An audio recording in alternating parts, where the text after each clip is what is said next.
Mama ơi.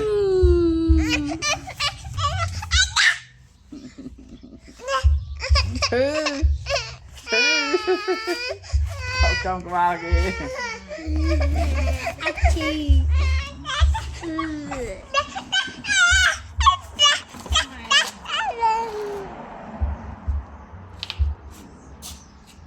Ô bay lên hàm trà là hơi vậy tóc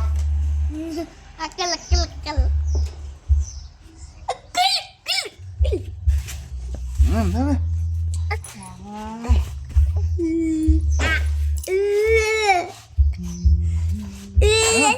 bọc nòn về